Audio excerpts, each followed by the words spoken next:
आप सुन रहे हैं जगत गुरु तत्वदर्शी संत रामपाल जी महाराज द्वारा लिखित पुस्तक ज्ञान गंगा का पेज नंबर 227।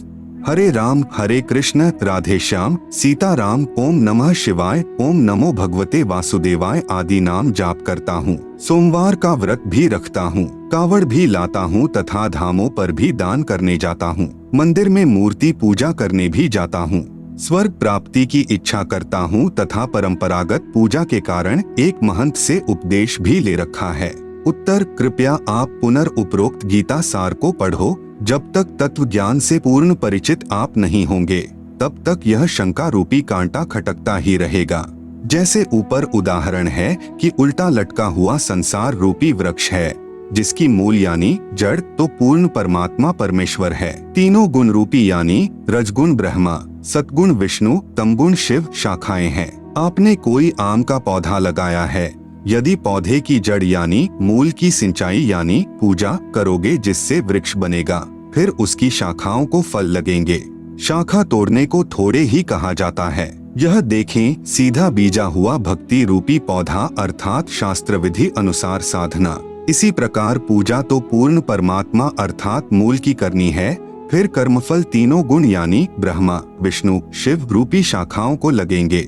इसलिए कुछ भी नहीं छोड़ना है, केवल अपना भक्ति रूपी पौधा सीधा बीजना है अर्थात शास्त्र विधि अनुसार साधना प्रारंभ करनी है। वर्तमान में सर्व पवित्र भक्त समाज शास्त्र विधि त्याग कर मनमाना आचरण कर रहा है अर्थात भक्ति रूपी पौधा उल्टा लगा रखा है। यदि किसी ने ऐसे पौधा बीज रखा हो तो उसे मूर्ख ही कहा जाता है। उल्टा बीजा हुआ भक्ति रूपी पौधे का चित्र जिसे आप पुस्तक में देख सकते हैं। इसीलिए गीता अध्याय 7 श्लोक 12 से 18 तक में तीनों गुणों यानी रजगुण ब्रह्मा जी, सतगुण विष्णु जी, तमगुण शिव जी की पूजा तक ही सीमित बुद्धि रखने वाले जो इनके अतिरिक्त किसी को नहीं पूजते हैं उनको राक्षस स्वभाव को धारण किए हुए मनुष्यों में नीच दुष्कर्म करने वाले मूर्ख कहा है तथा कहा है कि ये मुझे भी नहीं पूजते। फिर अपनी साधना को भी गीता ज्ञान दाता प्रभु यानी ब्रह्म अर्थात क्षर पुरुष ने अति घटिया यानी अनुत्तमाम अर्थात व्यर्थ कहा है। इसलिए गीता अध्याय 18 श्लोक 62, 64, 66 तथा अध्याय 15 श्लोक 1 से 4 में कहा है कि उस पूर्ण परमात्मा यानी उल्टे लटके वृक्ष की मूल की पूजा कर की शरण में जा। उसकी पूजा तत्वदर्शी संत के बताए मार्ग से कर। गीता अध्याय 4 श्लोक 34 में तत्वदर्शी संत की तरफ संकेत किया है। उसी पूर्ण परमात्मा की शास्त्र विधि अनुसार साधना करने से ही साधक परम शांति तथा सतलोक को प्राप्त होता है अर्थात पूर्ण मोक्ष को प्राप्त करता है। गीता ज्ञान दाता प्रभु यानी क्षर पुरुष काल कह रहा है कि मैं भी उसी की शरण हूँ अर्थात मेरा भी इष्ट देव वही पूर्ण परमात्मा है। मैं भी उसी की पूजा करता हूँ, अन्य को भी उसी की पूजा करनी चाहिए। आप गीता जी का नित्य पाठ भी करते हो तथा साधना गीता जी में वर्णित विधि के विरुद्ध करते हो। आप सुन रहे हैं जगत गुरु तत्वदर्शी संत रामपाल जी महाराज द्वारा लिखित पुस्तक ज्ञान गंगा का पेज नंबर 228। जिन मंत्रों का यानी हरे राम हरे कृष्ण राधे श्याम सीता राम ओम नमो शिवाय ओम नमो भगवते वासुदेवाय आदि मंत्रों का आप जाप करते हो तथा अन्य साधनाएं व्रत करना, कावड़ लाना, तीर्थों व धामों पर दान तथा पूजा के लिए जाना, गंगा स्नान तथा तीर्थों पर लगने वाली प्रभी में स्नान पवित्र गीता जी में वर्णित न होने के कारण शास्त्र विधि त्याग कर मनमाना आचरण यानी पूजा हुआ, जिसे पवित्र गीता जी अध्याय 16 श्लोक 23-24 में व्यर्थ कहा है। गद्दी तथा महंत परंपरा की जानकारी। महंत व गद्दी परंपरा की जानकारी। किसी एकांत स्थान पर या शहर व किसी गांव में कोई महान आत्मा संत या साधक रहा करता था। उसके शरीर त्यागने के पश्चात उसकी याद बनाए रखने के लिए उनके शरीर के अंतिम संस्कार स्थल पर एक पत्थर या ईंटों की यादगार बना दी जाती है। फिर उस पवित्र आत्मा के अनुयायी या वंशज उसकी पत्थर की मूर्ति रख लेते हैं। कुछ समय उपरांत श्रद्धालु जाते हैं, कुछ धन दान करने लग जाते हैं, उसे मंदिर का रूप दे देते हैं तथा उस संत व ऋषि के वंशजों को धन उपार्जन का लालच हो जाता है। वे बहकाना प्रारंभ करते हैं कि जो यहाँ दर्शन करने आता है उसको पूर्ण मोक्ष प्राप्त होता है। सर्व लाभ मिलते हैं जो इसी महापुरुष के जीवन काल में शिष्यों को मिलते थे। यह मूर्ति साक्षात उसी संत जी को ही जानो, जो यहाँ नहीं आएगा उसका मोक्ष संभव नहीं, आदि आदि। उन नादानों को कोई पूछे कि जैसे कोई वैद्य था, वह नाड़ी देखकर दवाई देता था, रोगी स्वस्थ हो जाता था। उस वैद्य की मृत्यु के पश्चात उसकी मूर्ति बनाकर स्थापित करके कोई लालची कहे कि यह मूर्ति उसी वैद्य वाला कार्य करती है, जो इसके दर्शन करने आएगा वह पूर्ण स्वस्थ हो जाएगा, या स्वयं नकली वैद्य बनकर कोई बैठ जाए कि मैं भी दवाई देता हूँ, परंतु सर्व उपचार औषधि के ग्रंथ के विपरीत दे रहा है, वह धोखा दे रहा है, क्योंकि केवल धन उपार्जन उसका उद्देश्य है। किसी भी संत या प्रभु की मूर्ति आदरणीय यादगार तो है, परंतु पूजनीय नहीं है। ऐसे ही किसी संत या प्रभु की मूर्ति बनाकर उसकी आड़ में कोई पुजारी व महंत कहे कि मैं भी नाम देता हूँ, वह महानुभाव सर्व साधना उसी पवित्र शास्त्र के विपरीत दे रहा है, जो उस महान संत ने अपने अनुभव का लिखा है। तो वह नकली संत व महंत स्वयं भी दोषी है तथा अनुयायियों का भी जीवन व्यर्थ करने का भार अपने शीश पर ले रहा है। संत तो एक समय में एक ही आता है, उसके मार्ग में करोड़ों नकली संत, महंत तथा आचार्य बाधक बनते हैं। किसी संत जी के शरीर त्यागने के बाद संत या महंत परंपरा प्रारंभ होती है। पूर्व संत के स्थान की रक्षार्थ एक प्रबंधक चुना जाता है, जिसे महंत कहा जाता है। वह केवल उस पवित्र यादगार की देखभाल करने के लिए ही नियुक्त किया जाता है। आप सुन रहे हैं जगत गुरु तत्वदर्शी संत रामपाल जी महाराज द्वारा लिखित पुस्तक ज्ञान गंगा का पेज नंबर 229। फिर लालचवश वह स्वयं ही गुरु बन बैठता है तथा भक्ति चाहने वाली प्यारी आत्माएं उस पर आधारित होकर अपना जीवन व्यर्थ कर जाती हैं। महंत परंपरा का नियम बना रखा है कि पूर्व महंत का प्रथम पुत्र महंत पद का अधिकारी होगा, चाहे वह शराबी हो, चाहे वह अज्ञानी हो। यह भक्ति मार्ग है, इसमें केवल पूर्ण संत ही जीव उद्धार कर सकता है। दास ने 2-3 महंत परंपरा की पुस्तक पढ़ी, उनमें जो देखा निम्न है। नंबर 1, 2 वर्ष का बच्चा गद्दी पर बैठा दिया, फिर वह बड़ा होकर नाम दान करने लग गया। दूसरी पुस्तक में पढ़ा कि एक 5 वर्ष के बच्चे का पिताजी जो महंत जी था अचानक मृत्यु को प्राप्त हो गया। बाद में संगत ने तथा उसकी माताजी ने उस 5 वर्षीय बच्चे को महंत पद पर नियुक्त कर दिया। कुछ वर्ष पर्यंत वह गुरु जी बन गया। नंबर 2, एक महंत परंपरा के इतिहास को पढ़ा कि महंत को कोई संतान नहीं हुई, उसकी मृत्यु हो गई। भाई की मृत्यु पहले हो चुकी थी, कोई संतान नहीं थी। गद्दी की रखवाली के लिए एक सेवक को उस कुल में संतान होने तक अस्थाई महंत नियुक्त कर दिया। कुछ समय उपरांत महंत कुल में किसी के लड़का हुआ, अस्थाई महंत गद्दी लेकर भाग गया। किसी अन्य शहर में स्वयं ही गद्दी स्थापना करके महंत बन बैठा, वहां नई दुकान खोल ली तथा पूर्व स्थान पर एक 2.5 वर्ष का बच्चा महंत बना दिया। नंबर 3, एक महंत परंपरा का इतिहास देखा कि बड़ा बेटा घर त्याग गया, उससे छोटे को महंत पद पर नियुक्त कर दिया। कुछ समय पर्यंत वहां मंदिर बन गया तथा अधिक चढ़ावा यानी भेंट पूजा का धन आने लगा। उस बड़े वाले की संतान ने कहा कि इस मंदिर पर हमारा अधिकार है, इस कारण झगड़ा प्रारंभ हुआ। गद्दी पर विराजमान महंत जी की हत्या कर दी गई। फिर उसका बड़ा बेटा महंत अर्थात गद्दी का अधिकारी नियुक्त कर दिया, उसकी भी हत्या कर दी गई। फिर उसका दूसरा भाई गद्दी पर बैठाया गया। दूसरे जो अपने को अधिकारी बताते थे, उन्होंने नया स्थान बनाकर नई दुकान खोल ली। एक दूसरे पर मुकदमे करके सुखमय जीवन को लालच में नरक बना लिया। वह धाम कहाँ रहा, वह तो कुरुक्षेत्र वाला महाभारत के युद्ध का मैदान हो गया। कुछ महंतों ने संत बनाने की एजेंसी ले रखी है, लाल वस्त्र धारण करवाते हैं, पूर्व नाम को बदलकर अन्य नाम रख देते हैं। फिर वह बनावटी महंत का बनावटी शिष्य नकली संत बनकर भोली आत्माओं के जीवन के साथ खिलवाड़ करता है तथा अनमोल मनुष्य जीवन को स्वयं भी व्यर्थ कर रहा है तथा भोली आत्माओं के जीवन को भी नाश कर रहा है तथा महापाप का भागी बन रहा है। जिस समय राजा परीक्षित जी को सर्प ने डसना था, उस समय पूर्ण गुरु की आवश्यकता पड़ी, क्योंकि पूर्ण संत बिना जीव का कल्याण असंभव है। उस समय पृथ्वी के सर्व ऋषियों ने राजा परीक्षित को दीक्षा देने तथा 7 दिन श्रीमद्भागवत सुधा सागर की कथा सुनाने से मना कर दिया, क्योंकि 7वें दिन पोल खुलनी थी, इसी कारण से कोई सामने नहीं आया। आप सुन रहे हैं जगत गुरु तत्वदर्शी संत रामपाल जी महाराज द्वारा लिखित पुस्तक ज्ञान गंगा का पेज नंबर 230। स्वयं श्रीमद्भागवत सुधा सागर के लेखक महर्षि वेदव्यास जी ने भी असमर्थता व्यक्त की,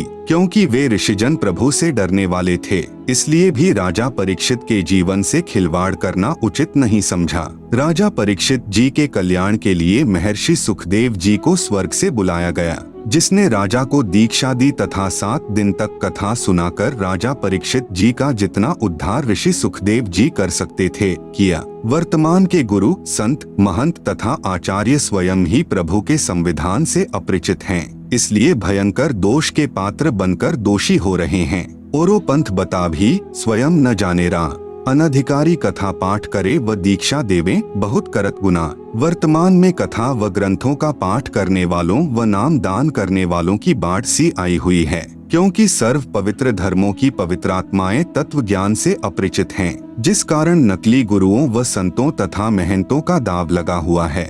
जिस समय पवित्र भक्त समाज आध्यात्मिक तत्व ज्ञान से परिचित हो जाएगा, उस समय इन नकली संतों, गुरुओं व आचार्यों को छुपने का स्थान नहीं मिलेगा, पलायन करके पीछा छुड़वाना पड़ेगा। पवित्र तीर्थ तथा धाम की जानकारी किसी साधक ऋषि जी ने किसी स्थान या जलाशय पर बैठकर साधना की या अपनी आध्यात्मिक शक्ति का प्रदर्शन किया। वह अपनी भक्ति कमाई करके साथ ले गया तथा अपने इष्ट लोक को प्राप्त हुआ। उस साधना स्थल का बाद में तीर्थ या धाम नाम पड़ा। अब कोई उस स्थान को देखने जाए कि यहाँ कोई साधक रहा करता था, उसने बहुतों का कल्याण किया। अब न तो वहाँ संत जी है जो उपदेश दे, वह तो अपनी कमाई करके चला गया। विचार करें, कृपया तीर्थ व धाम को हमाम दस्ता जाने। 1.5 फुट का लोहे का गोल पात्र लगभग 9 इंच परिधि का उखल जैसा होता है तथा 1.5 फुट लंबा तथा 2 इंच परिधि का गोल लोहे का डंडा सा मूसल जैसा होता है, जो सामग्री व दवाइयाँ आदि कूटने के काम आता है, उसे हमाम दस्ता कहते हैं। एक व्यक्ति अपने पड़ोसी का हमाम दस्ता मांग कर लाया। उसने हवन की सामग्री कूटी तथा मांज धोकर लौटा दिया। जिस कमरे में हमाम दस्ता रखा था, उस कमरे में सुगंध आने लगी। घर के सदस्यों ने देखा कि यह सुगंध कहाँ से आ रही है, तो पता चला कि हमाम दस्ते से आ रही है। वे समझ गए कि पड़ोसी ले गया था, उसने कोई सुगंध युक्त वस्तु कूटी होगी। कुछ दिन बाद वह सुगंध भी आनी बंद हो गई। इसी प्रकार तीर्थ व धाम को एक हमाम दस्ता जानो। जैसे सामग्री कूटने वाले ने अपनी सर्व वस्तु पोंछ कर रख ली, खाली हमाम दस्ता लौटा दिया।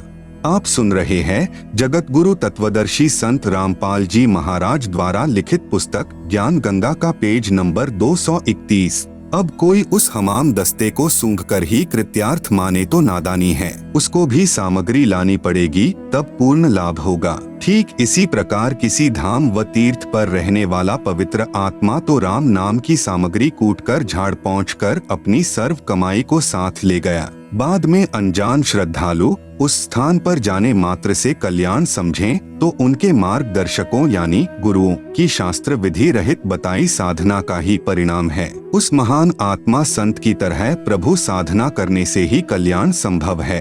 उसके लिए तत्वदर्शी संत की खोज करके उससे उपदेश लेकर आजीवन भक्ति करके मोक्ष प्राप्त करना चाहिए। शास्त्र विधि अनुकूल सत साधना मुझ दास के पास उपलब्ध है, कृपया निशुल्क प्राप्त करें। श्री अमरनाथ धाम की स्थापना कैसे हुई? भगवान शंकर जी ने पार्वती जी को एकांत स्थान पर उपदेश दिया था, जिस कारण से माता पार्वती जी इतनी मुक्त हो गई कि जब तक प्रभु शिव जी तमोगुण की मृत्यु नहीं होगी, तब तक उमा जी की भी मृत्यु नहीं होगी। 7 ब्रह्मा जी रजोगुण की मृत्यु के उपरांत भगवान विष्णु सतोगुण की मृत्यु होगी। 7 विष्णु जी की मृत्यु के पश्चात शिव जी की मृत्यु होगी, तब माता पार्वती जी भी मृत्यु को प्राप्त होगी, पूर्ण मोक्ष नहीं हुआ।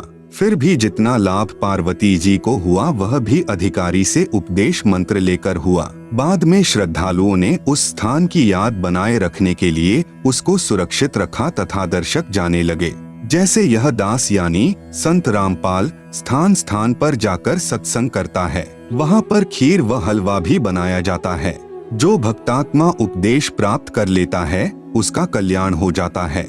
सत्संग समापन के उपरांत सर्व टेंट आदि उखाड़कर दूसरे स्थान पर सत्संग के लिए चले गए। पूर्व स्थान पर केवल मिट्टी या ईंटों की बनाई भट्ठी व चूल्हे शेष छोड़ दिए। फिर कोई उसी शहर के व्यक्ति से कहे कि आओ आपको वह स्थान दिखाकर लाता हूँ जहाँ संत रामपाल दास जी का सत्संग हुआ था, खीर बनाई थी। बाद में उन भट्ठियों को देखने जाने वाले को न तो खीर मिले, न ही सत्संग के अमृत वचन सुनने को मिले, न ही उपदेश प्राप्त हो सकता जिससे कल्याण हो सके। उसके लिए संत ही खोजना पड़ेगा। जहाँ सत्संग चल रहा हो वहाँ पर सर्व कार्य सिद्ध होंगे। ठीक इसी प्रकार तीर्थों व धामों पर जाना तो उस यादगार स्थान रूपी भट्ठी को देखना मात्र ही है। यह पवित्र गीता जी में वर्णित न होने से शास्त्र विरुद्ध हुई, जिससे कोई लाभ नहीं। प्रमाण पवित्र गीता अध्याय 16 मंत्र 23-24। तत्व ज्ञानहीन संतों व महंतों तथा आचार्यों द्वारा भ्रमित श्रद्धालु तीर्थों व धामों पर आत्म कल्याणार्थ जाते हैं। श्री अमरनाथ जी की यात्रा पर गए श्रद्धालु 3-4 बार बर्फानी तूफान में दबकर मृत्यु को प्राप्त हुए। प्रत्येक बार मरने वालों की संख्या हजारों होती थी। आप सुन रहे हैं जगत गुरु तत्वदर्शी संत रामपाल जी महाराज द्वारा लिखित पुस्तक ज्ञान गंगा का पेज नंबर 232। विचारणीय विषय है कि यदि श्री अमरनाथ जी के दर्शन व पूजा लाभदायक होती तो क्या भगवान शिव उन श्रद्धालुओं की रक्षा नहीं करते? अर्थात प्रभु शिव जी भी शास्त्र विरुद्ध साधना से अप्रसन्न हैं। वैष्णो देवी के मंदिर की स्थापना कैसे हुई? जब सती जी यानी उमा देवी अपने पिता राजा दक्ष के हवन कुंड में छलांग लगाने से जलकर मृत्यु को प्राप्त हुई। भगवान शिव जी उसकी अस्थियों के कंकाल को मोहवश सती जी यानी पार्वती जी जानकर 10,000 वर्ष तक कंधे पर लिए पागलों की तरह घूमते रहे। भगवान विष्णु जी ने सुदर्शन चक्र से सती जी के कंकाल को छिन्न भिन्न कर दिया। जहां धड़ गिरा वहां पर उसको जमीन में गाड़ दिया गया। इस धार्मिक घटना की याद बनाए रखने के लिए उसके ऊपर एक मंदिर जैसी यादगार बना दी कि कहीं आने वाले समय में कोई यह न कह दे कि पुराण में गलत लिखा है। उस मंदिर में एक स्त्री का चित्र रख दिया, उसे वैष्णो देवी कहने लगे। उसकी देख रेख व श्रद्धालु दर्शकों को उस स्थान की कहानी बताने के लिए एक नेक व्यक्ति नियुक्त किया गया। उसको अन्य धार्मिक व्यक्ति कुछ वेतन देते थे। बाद में उसके वंशजों ने उस पर भेंट यानी दान लेना प्रारंभ कर दिया तथा कहने लगे कि एक व्यक्ति का व्यापार ठप हो गया था। माता के 100 रुपए संकल्प किए, एक नारियल चढ़ाया, वह बहुत धनवान हो गया। एक निसंतान दंपति था, उसने माता के 200 रुपए, एक साड़ी, एक सोने का गले का हार चढ़ाने का संकल्प किया। उसको पुत्र प्राप्त हो गया। इस प्रकार भोली आत्माएं इन दंत कथाओं पर आधारित होकर अपनी पवित्र गीता जी तथा पवित्र वेदों को भूल गए, जिसमें वह सर्व साधनाएं शास्त्र विधि रहित लिखी हैं, जिसके कारण न कोई सुख होता है, न कोई कार्य सिद्ध होता है, न ही परम गति अर्थात मुक्ति होती है। प्रमाण पवित्र गीता अध्याय 16 मंत्र 23-24।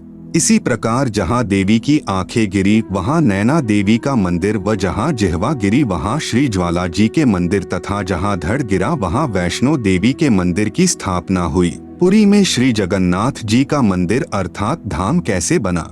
उड़ीसा प्रांत में एक इंद्रदमन नाम का राजा था। वह भगवान श्री कृष्ण जी का अनन्य भक्त था। एक रात्रि को श्री कृष्ण जी ने राजा को स्वप्न में दर्शन देकर कहा कि जगन्नाथ नाम से मेरा एक मंदिर बनवा दे। श्री कृष्ण जी ने यह भी कहा था कि इस मंदिर में मूर्ति पूजा नहीं करनी है, केवल एक संत छोड़ना है जो दर्शकों को पवित्र गीता अनुसार ज्ञान प्रचार करे। समुद्र तट पर वह स्थान भी दिखाया जहाँ मंदिर बनाना था।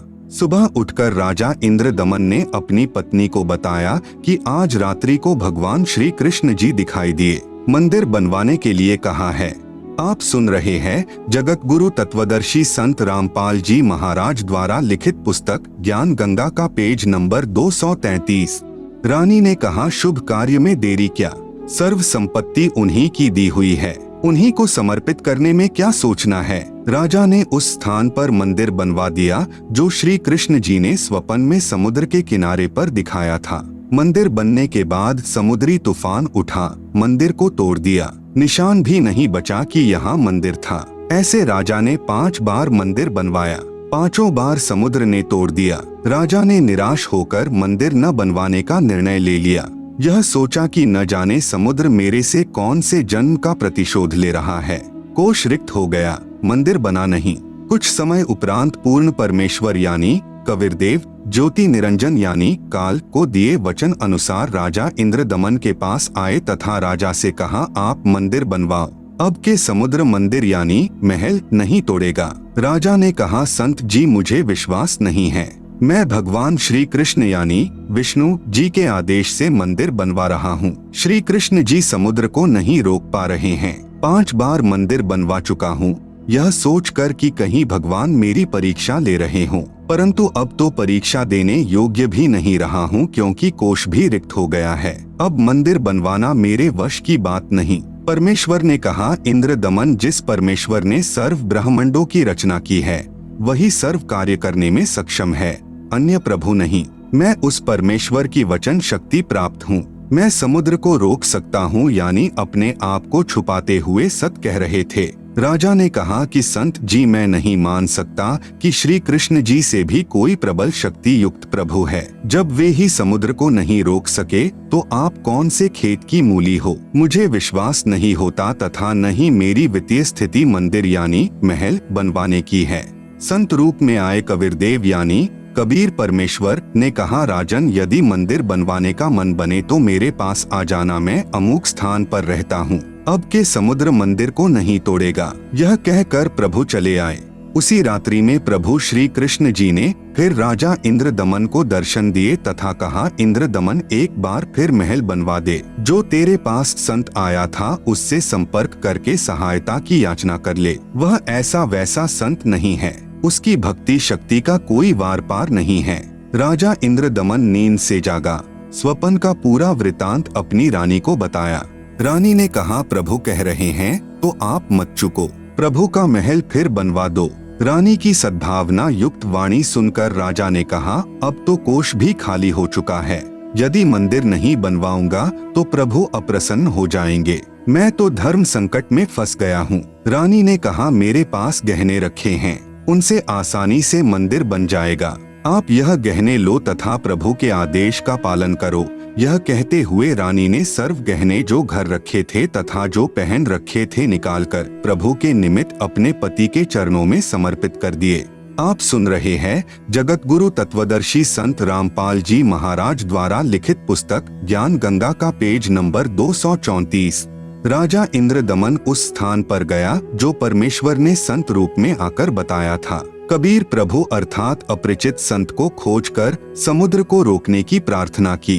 प्रभु कबीर जी यानी कबीरदेव ने कहा कि जिस तरफ से समुद्र उठकर आता है वहाँ समुद्र के किनारे एक चौरा यानी चबूतरा बनवा दे, जिस पर बैठकर मैं प्रभु की भक्ति करूँगा तथा समुद्र को रोकूंगा। राजा ने एक बड़े पत्थर को कारीगरों से चबूतरा जैसा बनवाया। परमेश्वर कबीर उस पर बैठ गए। छठी बार मंदिर बनना प्रारंभ हुआ। उसी समय एक नाथ परंपरा के सिद्ध महात्मा आ गए।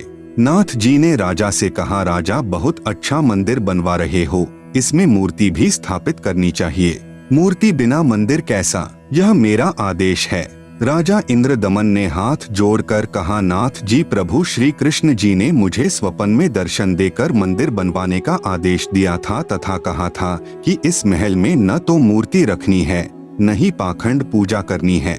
राजा की बात सुनकर नाथ ने कहा, स्वप्न भी कोई सत होता है, मेरे आदेश का पालन कीजिए तथा चंदन की लकड़ी की मूर्ति अवश्य स्थापित कीजिएगा। यह कहकर नाथ जी बिना जलपान ग्रहण किए उठ गए। राजा ने डर के मारे चंदन की लकड़ी मंगवाई तथा कारीगर को मूर्ति बनाने का आदेश दे दिया। एक मूर्ति श्री कृष्ण जी की स्थापित करने का आदेश श्री नाथ जी का था। फिर अन्य गुरुओं संतों ने राजा को राय दी कि अकेले प्रभु कैसे रहेंगे, वे तो श्री बलराम को सदा साथ रखते थे। एक ने कहा, बहन सुभद्रा तो भगवान श्री कृष्ण जी की लाडली बहन थी, वह कैसे अपने भाई बिना रह सकती है। 3 मूर्तियां बनवाने का निर्णय लिया गया। 3 कारीगर नियुक्त किए। मूर्तियां तैयार होते ही टुकड़े टुकड़े हो गई। ऐसे 3 बार मूर्तियां खंड हो गई। राजा बहुत चिंतित हुआ, सोचा मेरे भाग्य में यह यश व पुण्य कर्म नहीं है। मंदिर बनता है वह टूट जाता है, अब मूर्तियां टूट रही हैं। नाथ जी रुष्ट होकर गए हैं। यदि कहूंगा कि मूर्तियां टूट जाती हैं, तो सोचेगा कि राजा बहाना बना रहा है, कहीं मुझे श्राप न दे दे। चिंताग्रस्त राजा न तो आहार कर रहा है, न रात्रि भर निंद्रा आई। सुबह बेचैन अवस्था में राज दरबार में गया। उसी समय पूर्ण परमात्मा यानी कबीरदेव कबीर प्रभु एक 80 वर्षीय कारीगर का रूप बनाकर राज दरबार में उपस्थित हुआ। कमर पर एक थैला लटकाए हुए था, जिसमें आरी बाहर स्पष्ट दिखाई दे रही थी, मानो बिना बताए कारीगर का परिचय दे रही थी, तथा अन्य बसोला व बर्मा आदि थैले में भरे थे। कारीगर वेश में प्रभु ने राजा से कहा, मैंने सुना है कि प्रभु के मंदिर के लिए मूर्तियां पूर्ण नहीं हो रही हैं। मैं 80 वर्ष का वृद्ध हो चुका हूँ तथा 60 वर्ष का अनुभव है। चंदन की लकड़ी की मूर्ति प्रत्येक कारीगर नहीं बना सकता। यदि आपकी आज्ञा हो तो सेवक उपस्थित है। राजा ने कहा, कारीगर आप मेरे लिए भगवान ही कारीगर बनकर आए लगते हो। मैं बहुत चिंतित था, सोच ही रहा था कि कोई अनुभवी कारीगर मिले तो समस्या का समाधान बने। आप शीघ्र मूर्तियां बना दो। आप सुन रहे हैं जगत गुरु तत्वदर्शी संत रामपाल जी महाराज द्वारा लिखित पुस्तक ज्ञान गंगा का पेज नंबर 235। वृद्ध कारीगर रूप में आए कबीरदेव यानी कबीर प्रभु ने कहा, राजन मुझे एक कमरा दे दो जिसमें बैठकर प्रभु की मूर्ति तैयार करूंगा। मैं अंदर से दरवाजा बंद करके स्वच्छता से मूर्ति बनाऊंगा। ये मूर्तियां जब तैयार हो जाएंगी तब दरवाजा खुलेगा। यदि बीच में किसी ने खोल दिया तो जितनी मूर्तियां बनेगी उतनी ही रह जाएंगी। राजा ने कहा, जैसा आप उचित समझो वैसा करो। 12 दिन मूर्तियां बनाते हो गए तो नाथ जी आ गए। नाथ जी ने राजा से पूछा, इंद्र दमन मूर्तियां बनाई क्या? राजा ने करबद्ध होकर कहा कि आपकी आज्ञा का पूर्ण पालन किया गया है महात्मा जी, परंतु मेरा दुर्भाग्य है कि मूर्तियां बन नहीं पा रही हैं। आधी बनते ही टुकड़े टुकड़े हो जाती हैं। नौकरों से मूर्तियों के टुकड़े मंगवाकर नाथ जी को विश्वास दिलाने के लिए दिखाएं। नाथ जी ने कहा कि मूर्ति अवश्य बनवानी है, अब बनवाओ, मैं देखता हूँ कैसे मूर्ति टूटती है। राजा ने कहा, नाथ जी प्रयत्न किया जा रहा है। प्रभु का भेजा एक अनुभवी 80 वर्षीय कारीगर बंद कमरे में मूर्ति बना रहा है। उसने कहा है कि मूर्तियां बन जाने पर मैं अपने आप द्वार खोल दूंगा। यदि किसी ने बीच में द्वार खोल दिया तो जितनी मूर्तियां बनी होंगी उतनी ही रह जाएंगी। आज उसे मूर्ति बनाते 12 दिन हो गए, न तो बाहर निकला है न ही जलपान तथा आहार ही किया है।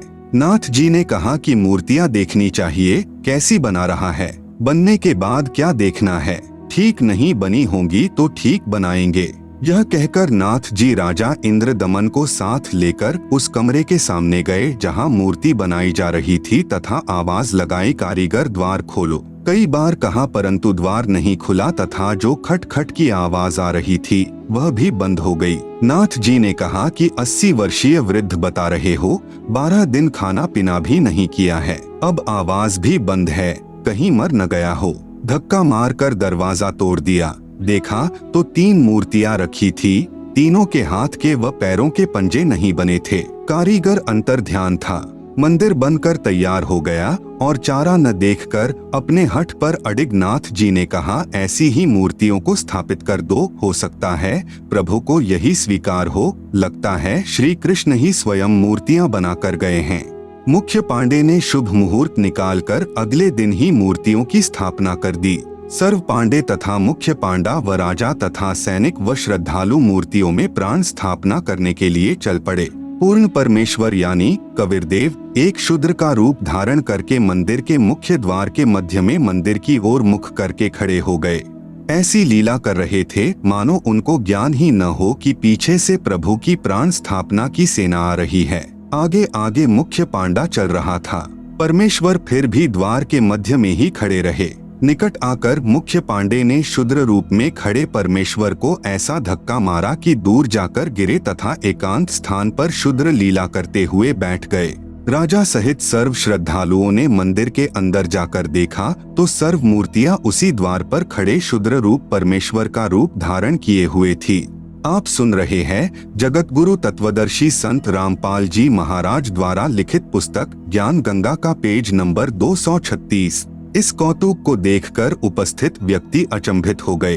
मुख्य पांडा कहने लगा, प्रभु क्षुब्ध हो गया है क्योंकि मुख्य द्वार को उस शूद्र ने अशुद्ध कर दिया है, इसलिए सर्व मूर्तियों ने शूद्र रूप धारण कर लिया है। बड़ा अनिष्ट हो गया है। कुछ समय उपरांत मूर्तियों का वास्तविक रूप हो गया। गंगा जल से कई बार स्वच्छ करके प्राण स्थापना की गई। कबीरदेव ने कहा, अज्ञानता व पाखंडवाद की चरम सीमा देखें। कारीगर मूर्ति का भगवान बनाता है, फिर पुजारी या अन्य संत उस मूर्ति रूपी प्रभु में प्राण डालता है, अर्थात प्रभु को जीवन दान देता है। तब वह मिट्टी या लकड़ी का प्रभु कार्य सिद्ध करता है। वाह रे पाखंडियों, खूब मूर्ख बनाया प्रभु प्रेमी आत्माओं को। मूर्ति स्थापना हो जाने के कुछ दिन पश्चात लगभग 40 फुट ऊंचा समुद्र का जल उठा, जिसे समुद्री तूफान कहते हैं, तथा बहुत वेग से मंदिर की ओर चला। सामने कबीर परमेश्वर चौरा यानी चबूतरे पर बैठे थे। अपना एक हाथ उठाया जैसे आशीर्वाद देते हैं। समुद्र उठा का उठा रह गया तथा पर्वत की तरह खड़ा रहा, आगे नहीं बढ़ सका। विप्र रूप बनाकर समुद्र आया तथा चबूतरे पर बैठे प्रभु से कहा कि भगवान, आप मुझे रास्ता दे दो, मैं मंदिर तोड़ने जाऊंगा।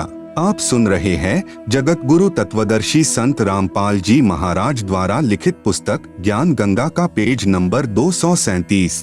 प्रभु ने कहा कि यह मंदिर नहीं है, यह तो महल यानी आश्रम है। इसमें विद्वान पुरुष रहा करेगा तथा पवित्र गीता जी का ज्ञान दिया करेगा। आपका इसको विध्वंस करना शोभा नहीं देता। समुद्र ने कहा कि मैं इसे अवश्य तोड़ूंगा। प्रभु ने कहा कि जाओ, कौन रोकता है। समुद्र ने कहा कि मैं विवश हो गया हूँ, आपकी शक्ति अपार है, मुझे रास्ता दे दो प्रभु। परमेश्वर कबीर साहेब जी ने पूछा कि आप ऐसा क्यों कर रहे हो। विप्र रूप में उपस्थित समुद्र ने कहा कि जब यह श्री कृष्ण जी त्रेतायुग में श्री रामचंद्र रूप में आया था, तब इसने मुझे अग्नि बाण दिखाकर बुरा भला कहकर अपमानित करके रास्ता मांगा था। मैं वह प्रतिशोध लेने जा रहा हूँ। परमेश्वर कबीर जी ने कहा कि प्रतिशोध तो आप पहले ही ले चुके हो, आपने द्वारिका को डुबो रखा है। समुद्र ने कहा कि अभी पूर्ण नहीं डुबा पाया हूँ, आधी रहती है। वह भी कोई प्रबल शक्ति युक्त संत सामने आ गया था, जिस कारण से मैं द्वारिका को पूर्ण रूपेण नहीं समा पाया। अब भी कोशिश करता हूँ तो उधर नहीं जा पा रहा हूँ, उधर से मुझे बांध रखा है। तब परमेश्वर कबीर यानी कबीरदेव ने कहा, वहाँ भी मैं ही पहुँचा था, मैंने ही वह अवशेष बचाया था। अब जा शेष बची द्वारिका को भी निगल ले, परंतु उस यादगार को छोड़ देना जहाँ श्री कृष्ण जी के शरीर का अंतिम संस्कार किया गया था। श्री कृष्ण जी के अंतिम संस्कार स्थल पर बहुत बड़ा मंदिर बना दिया गया। यह यादगार प्रमाण बना रहेगा कि वास्तव में श्री कृष्ण जी की मृत्यु हुई थी तथा पंच भौतिक शरीर छोड़ गए थे। नहीं तो आने वाले समय में कहेंगे कि श्री कृष्ण जी की तो मृत्यु ही नहीं हुई थी। आज्ञा प्राप्त कर शेष द्वारिका को भी समुद्र ने डुबो लिया। परमेश्वर कबीर जी यानी कबीरदेव ने कहा, अब आप आगे से कभी भी इस जगन्नाथ मंदिर को तोड़ने का प्रयत्न नहीं करना तथा इस महल से दूर चला जा। ऐसी आज्ञा प्रभु की मानकर प्रणाम करके मंदिर से दूर लगभग 1.5 किलोमीटर हट गया। ऐसे श्री जगन्नाथ जी का मंदिर अर्थात धाम स्थापित हुआ। श्री जगन्नाथ के मंदिर में छुआछात प्रारंभ से ही नहीं है। कुछ दिन पश्चात जिस पांडे ने प्रभु कबीर जी को शूद्र रूप में धक्का मारा था, उसको कुष्ठ रोग हो गया। सर्व औषधि करने पर भी स्वस्थ नहीं हुआ। कुष्ठ रोग का कष्ट अधिक से अधिक बढ़ता ही चला गया। सर्व उपासनाएं भी की, श्री जगन्नाथ जी से रो रोकर संकट निवारण के लिए प्रार्थना की, परंतु सर्व निष्फल रही। स्वप्न में श्री कृष्ण जी ने दर्शन दिए तथा कहा, पांडे, उस संत के चरण धोकर चरणामृत पान कर जिसको तूने मंदिर के मुख्य द्वार पर धक्का मारा था, तब उसके आशीर्वाद से तेरा कुष्ठ रोग ठीक हो सकता है, यदि उसने तुझे हृदय से क्षमा किया तो, अन्यथा नहीं। मरता क्या नहीं करता।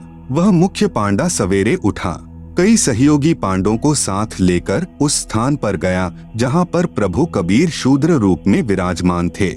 आप सुन रहे हैं जगत गुरु तत्वदर्शी संत रामपाल जी महाराज द्वारा लिखित पुस्तक ज्ञान गंगा का पेज नंबर 238।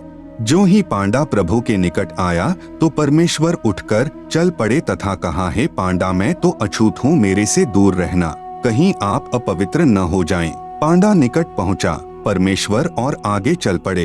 तब पांडा फूट फूट कर रोने लगा तथा कहा, परवरदिगार, मेरा दोष क्षमा कर दो। तब दयालु प्रभु रुक गए।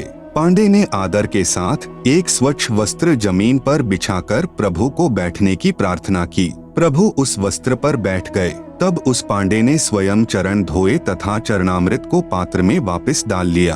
प्रभु कबीर जी ने कहा, पांडे 40 दिन तक इसे पीना भी तथा स्नान करने वाले जल में कुछ डालकर स्नान करते रहना। 40वें दिन तेरा कुष्ठ रोग समाप्त होगा। तथा कहा कि भविष्य में भी इस जगन्नाथ जी के मंदिर में किसी ने छुआछात किया तो उसको भी दंड मिलेगा। सर्व उपस्थित व्यक्तियों ने वचन किए कि आज के बाद इस पवित्र स्थान पर कोई छुआछात नहीं की जाएगी। विचार करें, हिंदुस्तान का एक ही मंदिर ऐसा है जिसमें प्रारंभ से ही छुआछात नहीं रही है। मुझ दास को भी उस स्थान को देखने का अवसर प्राप्त हुआ। कई सेवकों के साथ उस स्थल को देखने के लिए गया था कि कुछ प्रमाण प्राप्त करूं। वहां पर सर्व प्रमाण आज भी साक्षी मिले। जिस पत्थर यानी चौरा पर बैठकर कबीर परमेश्वर जी ने मंदिर को बचाने के लिए समुद्र को रोका था, वह आज भी विद्यमान है। उसके ऊपर एक यादगार रूप में गुंबज बना रखा है। वहां पर बहुत पुरातन महंत यानी रखवाला परंपरा से एक आश्रम भी विद्यमान है। वहां पर लगभग 70 वर्षीय वृद्ध महंत जी से उपरोक्त मंदिर की समुद्र से रक्षा की जानकारी चाहिए तो उसने भी यही बताया तथा कहा कि मेरे पूर्वज कई पीढ़ी से यहाँ पर महंत यानी रखवाले रहे हैं। यहाँ पर ही श्री धर्मदास साहेब व उनकी पत्नी भक्तमती आमनी देवी ने शरीर त्यागा था। दोनों की समाधियां भी साथ साथ बनी दिखाई। फिर हम श्री जगन्नाथ जी के मंदिर में गए। वहाँ पर मूर्ति पूजा आज भी नहीं है, परंतु प्रदर्शनी अवश्य लगा रखी है। जो 3 मूर्तियां भगवान श्री कृष्ण जी तथा श्री बलराम जी व बहन सुभद्रा जी की मंदिर के अंदर स्थापित हैं, उनके दोनों हाथों के पंजे नहीं हैं, दोनों हाथ टूंडे हैं। उन मूर्तियों की भी पूजा नहीं होती, केवल दर्शनार्थ रखी हैं। वहाँ पर एक गाइड पांडे से पूछा कि सुना है कि यह मंदिर 5 बार समुद्र ने तोड़ा था, पुनर्बनवाया था। समुद्र ने क्यों तोड़ा? फिर किसने समुद्र को रोका? पांडे ने कहा, इतना तो मुझे पता नहीं। यह सर्व कृपा जगन्नाथ जी की थी, उन्होंने ही समुद्र को रोका था। सुना तो है कि समुद्र ने 3 बार मंदिर को तोड़ा था। मैंने फिर प्रश्न किया कि प्रथम बार ही क्यों न समुद्र रोका प्रभु ने? पांडे ने उत्तर दिया कि लीला है जगन्नाथ की। मैंने फिर पूछा कि इस मंदिर में छुआछात है या नहीं? उसने कहा, जब से मंदिर बना है यहाँ कोई छुआछात नहीं है। आप सुन रहे हैं जगत गुरु तत्वदर्शी संत रामपाल जी महाराज द्वारा लिखित पुस्तक ज्ञान गंगा का पेज नंबर 239। मंदिर में शूद्र तथा पांडा एक थाली या पत्तल में खाना खा सकते हैं, कोई मना नहीं करता। मैंने प्रश्न किया, पांडे जी अन्य हिंदू मंदिरों में तो पहले बहुत छुआछात थी, इसमें क्यों नहीं? प्रभु तो वही है। पांडे का उत्तर था, लीला है जगन्नाथ की। अब पुण्यात्माएं विचार करें कि सत को कितना दबाया गया है। एक लीला जगन्नाथ की कहकर पवित्र यादगारें आदरणीय हैं, परंतु आत्म कल्याण तो केवल पवित्र गीता जी व पवित्र वेदों में वर्णित तथा परमेश्वर कबीर जी द्वारा दिए तत्व ज्ञान के अनुसार भक्ति साधना करने मात्र से ही संभव है, अन्यथा शास्त्र विरुद्ध होने से मानव जीवन व्यर्थ हो जाएगा। प्रमाण गीता अध्याय 16 मंत्र 23-24। श्री जगन्नाथ के मंदिर में प्रभु के आदेशानुसार पवित्र गीता जी के ज्ञान की महिमा का गुणगान होना ही श्रेयकर है, तथा जैसा श्रीमद् भगवत गीता जी में भक्ति विधि है, उसी प्रकार साधना करने मात्र से ही आत्म कल्याण संभव है, अन्यथा जगन्नाथ जी के दर्शन मात्र या खिचड़ी प्रसाद खाने मात्र से कोई लाभ नहीं, क्योंकि यह क्रिया श्री गीता जी में वर्णित न होने से शास्त्र विरुद्ध हुई, जो अध्याय 16 मंत्र 23-24 में प्रमाण है। स्वर्ग की परिभाषा है। उदाहरणार्थ स्वर्ग को एक होटल यानी रेस्टोरेंट जानो। जैसे कोई धनी व्यक्ति गर्मियों के मौसम में शिमला या कुल्लू मनाली जैसे शहरों में ठंडे स्थानों पर जाता है, वहाँ किसी होटल में ठहरता है, जिसमें कमरे का किराया तथा खाने का खर्चा अदा करना होता है। 2 या 3 महीने में 20 या 30 हजार रुपए खर्च करके वापस अपने कर्म क्षेत्र में आना होता है। फिर 10 महीने मजदूरी मेहनत करो, फिर 2 महीने अपनी ही कमाई खर्च कर वापस आओ।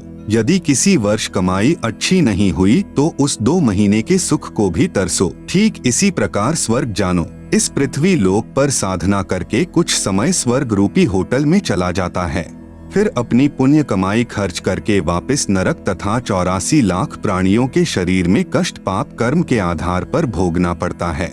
जब तक तत्वदर्शी संत नहीं मिलेगा तब तक उपरोक्त जन्म मृत्यु तथा स्वर्ग नरक व 84 लाख योनियों का कष्ट बना ही रहेगा, क्योंकि केवल पूर्ण परमात्मा का सतनाम तथा सारनाम ही पापों को नाश करता है। अन्य प्रभुओं की पूजा से पाप नष्ट नहीं होते। सर्व कर्मों का ज्यों का त्यों यानी यथावत फल ही मिलता है। इसीलिए गीता अध्याय 8 श्लोक 16 में कहा है कि ब्रह्मलोक यानी महास्वर्ग तक सर्वलोक नाशवान हैं। जब स्वर्ग महास्वर्ग ही नहीं रहेंगे तब साधक का कहाँ ठिकाना होगा। कृपया विचार करें।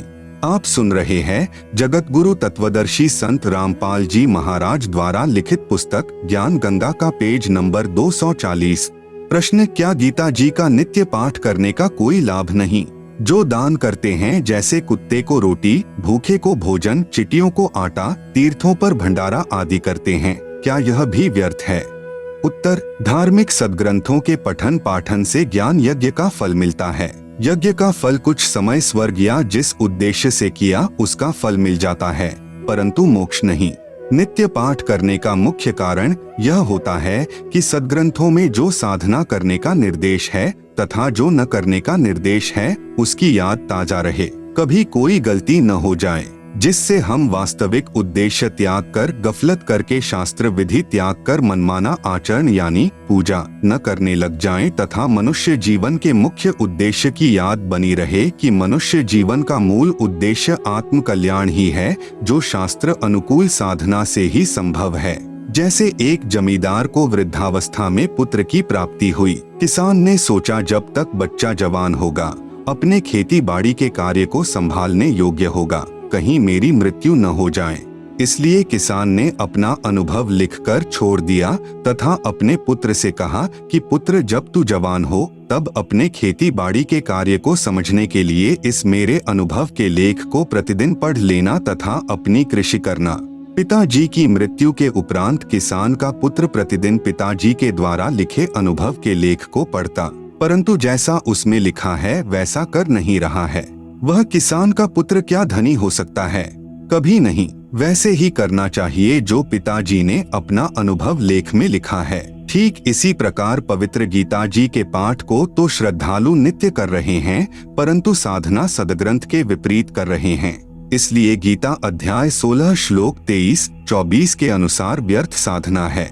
जैसे तीनों गुणों यानी रजगुण ब्रह्मा जी, सतगुण विष्णु जी, तमगुण शिव जी की पूजा गीता अध्याय 7 श्लोक 12 से 15 तथा 20 से 23 में मना है, तथा श्राद्ध निकालना अर्थात पितर पूजा, पिंड भरवाना, फूल यानी अस्थियां उठाकर गंगा में क्रिया करवाना, 13वीं 17वीं महीना 6 माही वर्षी आदि करना गीता अध्याय 9 श्लोक 25 में मना है। व्रत रखना गीता अध्याय 6 श्लोक 16 में मना है। लिखा है कि हे अर्जुन, योग यानी भक्ति न तो बिल्कुल न खाने वाले यानी व्रत रखने वाले का सिद्ध होता है, अर्थात व्रत रखना मना है। भूखों को भोजन देना, कुत्तों आदि जीव जंतुओं व पशुओं को आहार कराना आदि बुरा नहीं है, परंतु पूर्ण संत के माध्यम से उनकी आज्ञा अनुसार दान तथा यज्ञ आदि करना ही पूर्ण लाभदायक है। जैसे एक कुत्ता कार के अंदर मालिक वाली सीट पर बैठकर यात्रा करता है, कुत्ते का ड्राइवर मनुष्य होता है, उस पशु को आम मनुष्य से भी अधिक सुविधाएं प्राप्त होती हैं। अलग से कमरा, पंखा तथा कूलर लगा होता है आदि आदि। आप सुन रहे हैं जगत गुरु तत्वदर्शी संत रामपाल जी महाराज द्वारा लिखित पुस्तक ज्ञान गंगा का पेज नंबर 241। जब वह नादान प्राणी मनुष्य शरीर में था, दान भी किया, परंतु मनमाना आचरण यानी पूजा के माध्यम से किया, जो शास्त्र विधि के विपरीत होने के कारण लाभदायक नहीं हुआ। प्रभु का विधान है कि जैसा भी कर्म प्राणी करेगा उसका फल अवश्य मिलेगा। यह विधान तब तक लागू है जब तक तत्वदर्शी संत पूर्ण परमात्मा का मार्गदर्शक नहीं मिलता। जैसा कर्म प्राणी करता है वैसा ही फल प्राप्त होता है। इस विधान के अनुसार वह तीर्थों तथा धामों पर या अन्य स्थानों पर भंडारे द्वारा तथा कुत्ते आदि को रोटी डालने के कर्म के आधार पर कुत्ते की योनि में चला गया। वहाँ पर भी किया कर्म मिला। कुत्ते के जीवन में अपनी पूर्व जन्म की शुभ कर्म की कमाई को समाप्त करके गधे की योनि में चला जाएगा। उस गधे के जीवन में सर्व सुविधाएं छीन ली जाएंगी। सारा दिन मिट्टी, कच्ची पक्की ईंटें ढोएगा, तत्पश्चात अन्य प्राणियों के शरीर में कष्ट उठाएगा तथा नरक भी भोगना पड़ेगा। 84 लाख योनियों का कष्ट भोग कर फिर मनुष्य शरीर प्राप्त करता है। फिर क्या जाने भक्ति बने या न बने। जैसे धाम तथा तीर्थ पर जाने वाले के पैरों नीचे या जिस सवारी द्वारा जाता है उसके पहियों के नीचे जितने भी जीव जंतु मरते हैं, उनका पाप भी तीर्थ व धाम यात्री को भोगना पड़ता है। जब तक पूर्ण संत जो पूर्ण परमात्मा की सत साधना बताने वाला नहीं मिले तब तक पाप नाश यानी क्षमा नहीं हो सकते, क्योंकि ब्रह्मा, विष्णु, महेश, ब्रह्म यानी क्षर पुरुष काल तथा परब्रह्म यानी अक्षर पुरुष की साधना से पाप नाश यानी क्षमा नहीं होते। पाप तथा पुण्य दोनों का फल भोगना पड़ता है। यदि वह प्राणी गीता ज्ञान अनुसार पूर्ण संत की शरण प्राप्त करके पूर्ण परमात्मा की साधना करता तो या तो सतलोक चला जाता या दोबारा मनुष्य शरीर प्राप्त करता। पूर्व पुण्यों के आधार से फिर कोई संत मिल जाता है, वह प्राणी फिर शुभ कर्म करके पार हो जाता है। इसलिए उपरोक्त मनमाना आचरण लाभदायक नहीं है। प्रश्न: गीता अध्याय 3 श्लोक 35 तथा अध्याय 18 श्लोक 47 में कहा है कि अच्छी प्रकार आचरण में लाए हुए दूसरे के धर्म से गुण रहित भी अपना धर्म अति उत्तम है। अपने धर्म में मरना भी कल्याणकारक है। दूसरे का धर्म भय को देने वाला है। इससे सिद्ध होता है कि जो भी जैसी पूजा करता है उसे त्यागना नहीं चाहिए। अपने धर्म में मरना भी कल्याणकारक है। उत्तर: यदि गीता अध्याय 3 श्लोक 35 तथा अध्याय 18 श्लोक 47 का अर्थ यही है कि जो जैसी पूजा करता है करता रहे, उसे मत त्यागो, तो पवित्र श्रीमद् भगवद गीता जी के ज्ञान की क्या आवश्यकता थी। एक श्लोक बहुत था। श्री गीता जी के इन श्लोकों का भावार्थ सही है, परंतु अनुवादकर्ताओं ने विपरीतार्थ किया है। आप सुन रहे हैं जगत गुरु तत्वदर्शी संत रामपाल जी महाराज द्वारा लिखित पुस्तक ज्ञान गंगा का पेज नंबर 242। कृपया निम्न पढ़े उपरोक्त दोनों श्लोकों का वास्तविक अर्थ। अध्याय 3 का श्लोक 35। श्रेयान स्वधर्मः विगुणः परधर्मात् स्वनुष्ठितात् स्वधर्मे निधनम श्रेयः परधर्मः भयावह। अनुवाद: विगुणः यानी गुण रहित अर्थात शास्त्र विधि त्याग कर, स्वनुष्ठितात यानी स्वयं मनमाना अच्छी प्रकार आचरण में लाए हुए, परधर्मात् यानी दूसरों की धार्मिक पूजा से, स्वधर्मः यानी अपनी शास्त्र विधि अनुसार पूजा, श्रेयान यानी अति उत्तम है, शास्त्रानुकूल, स्वधर्मे यानी अपनी पूजा में तो, निधनम यानी मरना भी, श्रेयः यानी कल्याणकारक है, और परधर्मः यानी दूसरे की पूजा, भयावह यानी भय को देने वाली है। अध्याय 18 का श्लोक 47। श्रेयान स्वधर्मः विगुणः परधर्मात् स्वनुष्ठितात् स्वभावनेतम कर्म कुर्वन् न आपनोति किल्बिषम्। अनुवाद: विगुणः यानी गुण रहित, स्वनुष्ठितात यानी स्वयं मनमाना अर्थात शास्त्र विधि रहित अच्छी प्रकार आचरण किए हुए, परधर्मात् यानी दूसरे के धर्म अर्थात धार्मिक पूजा से, स्वधर्मः यानी अपना धर्म अर्थात शास्त्र विधि अनुसार धार्मिक पूजा, श्रेयान यानी श्रेष्ठ है, स्वभावनितम यानी स्वयं ही अपने स्वभाव अनुसार बनाए मनमाने आचरण से, कर्म यानी भक्ति कर्म, न यानी मत, कुर्वन यानी करो, किल्बिषम यानी जिससे पाप को, आपनोति यानी प्राप्त होता है। विशेष इसी का प्रमाण गीता अध्याय 17 के श्लोक 1 से 6 में स्पष्ट है। उपरोक्त श्लोकों में स्पष्ट है कि अपनी शास्त्र विधि अनुसार साधना श्रेष्ठ है, चाहे दूसरों की चमक धमक वाली साधना कितनी ही सुनियोजित लगे, वह हानिकारक होती है। जैसे माता का जागरण करने वाले बहुत सुरीली आवाज में गाना गाकर माता की स्तुति मन घड़ंत कविताओं द्वारा पूरे साज बाज के साथ करते हैं, उस स्वनुष्ठितात यानी स्वयं निर्मित शास्त्र विधि रहित साधना पर आकर्षित होकर अपनी शास्त्र अनुकूल साधना नहीं त्यागनी चाहिए। जैसे कोई साधक सत साधना पर लगता है तो वह पूर्व की शास्त्र विरुद्ध पूजाओं को त्याग देता है, जैसे पितर पूजा, मंदिर आदि में जाना आदि। तब अन्य शास्त्र विधि विरुद्ध साधना करने वाले कहते हैं कि आपने सर्व पूर्व पूजाएं त्याग दी हैं, आपसे सर्व देव रुष्ट हो जाएंगे। एक व्यक्ति ने ऐसा ही किया था, उसका इकलौता पुत्र मर गया। इस तरह यह दूसरों की शास्त्र विरुद्ध साधना भय पैदा करती हैं। परंतु अपनी शास्त्र अनुकूल साधना को अंतिम श्वास तक करते रहना ही कल्याणकारक है। प्रश्न: मैं गीता अध्याय 6 श्लोक 10 से 15 में वर्णित विधि अनुसार एक आसन पर बैठकर सिर आदि अंगों को सम करके ध्यान करता हूँ, एकादशी का व्रत भी रखता हूँ, इस प्रकार शांति को प्राप्त हो जाऊंगा। उत्तर: कृपया आप गीता अध्याय 6 श्लोक 16 को भी पढ़े, जिसमें लिखा है कि हे अर्जुन, यह योग यानी साधना न तो अधिक खाने वाले का, न बिल्कुल न खाने यानी व्रत रखने वाले का सिद्ध होता है, न अधिक जागने वाले का, न अधिक शयन करने यानी सोने वाले का सिद्ध होता है, न ही एक स्थान पर बैठकर साधना करने वाले का सिद्ध होता है। आप सुन रहे हैं जगत गुरु तत्वदर्शी संत रामपाल जी महाराज द्वारा लिखित पुस्तक ज्ञान गंगा का पेज नंबर 243। गीता अध्याय 6 श्लोक 10 से 15 तक वर्णित विधि का खंडन गीता अध्याय 3 का श्लोक 5 से 9 में किया है कि जो मूर्ख व्यक्ति समस्त कर्म इंद्रियों को हठपूर्वक रोककर अर्थात एक स्थान पर बैठकर चिंतन करता है, वह पाखंडी कहलाता है। इसलिए कर्मयोगी यानी कार्य करते करते साधना करने वाला साधक ही श्रेष्ठ है। वास्तविक भक्ति विधि के लिए गीता ज्ञान दाता प्रभु यानी ब्रह्म किसी तत्वदर्शी की खोज करने को कहता है। गीता अध्याय 4 श्लोक 34। इससे सिद्ध है गीता ज्ञान दाता यानी ब्रह्म द्वारा बताई गई भक्ति विधि पूर्ण नहीं है। इसलिए गीता अध्याय 6 श्लोक 10 से 15 तक ब्रह्म यानी शर पुरुष काल द्वारा अपनी साधना का वर्णन है तथा अपनी साधना से होने वाली शांति को अति घटिया यानी अनुत्तमाम गीता अध्याय 7 श्लोक 18 में कहा है।